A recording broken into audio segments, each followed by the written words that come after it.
A great number of people seem to live in a state of complete delusion. They view the government as some kind of peaceful moral order upholding entity that is legitimate because it just is. The government is there, and it is all they have known. Its legitimacy is not questioned.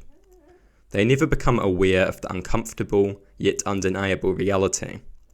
The practice of government is the practice of imposing violence. Government is nothing if it cannot govern. In order to govern, it does not just need laws, it needs methods of enforcement. For this, it uses violence. Anything from depriving people of resources or removing their freedoms, to throwing them in prison or killing them, is on the table as a potential form of violent enforcement. These things are violent. They are just the form of violence that we have come to intuitively accept. God forbid a non-state actor throws a brick through a window. That would be scary political violence. Meanwhile, we are completely blind to the machine of systematic and constant political violence that is the state. Some of us look at individual acts of political violence with horror, while leaving the industrialization of political violence virtually unquestioned. The state is an inherently violent entity. The state typically exercises its authority through laws. Laws are meaningless if they cannot be enforced. Authority is meaningless if it cannot enforce its will. The means of enforcement is violence. The violence inherent to the state is an undeniable fact, and something which I think people should be far more aware of. We should discuss what makes state violence legitimate or illegitimate.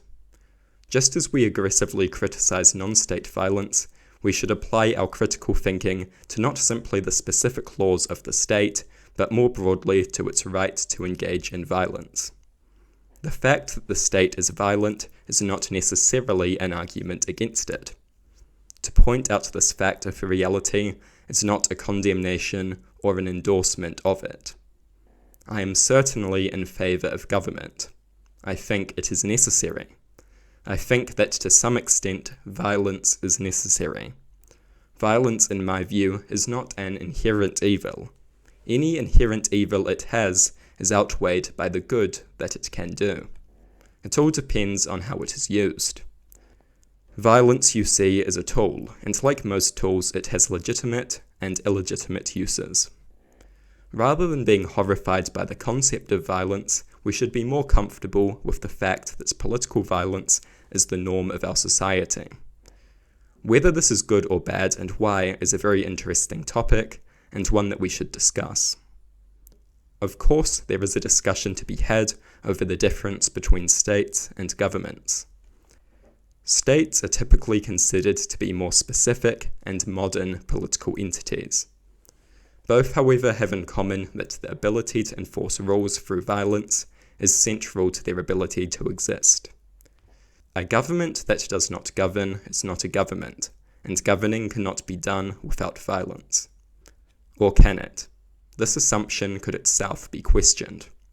We could call the authority figures in a family a unit of government, and many of these authority figures, quite rightly in my view, do not exercise violence against their members, against those that they govern. It could, however, be said that at some point violence is needed. At some level of society, rules need to be enforced, and that requires an institution, a social entity, that has the ability to exercise violence. The family would likely need to exercise violence more frequently if it was not for the state. Smaller peaceful forms of government exist, but only because the order necessary to their existence and survival is upheld and maintained by the state. This is an argument that could be made. This is a complex topic, and I am certain of little with regards to it. What is certain is that government and the state as we understand them are fundamentally reliant on the regular exercise of and constant threat of political violence. The act of government is in many ways the act of imposing violence for the sake of control.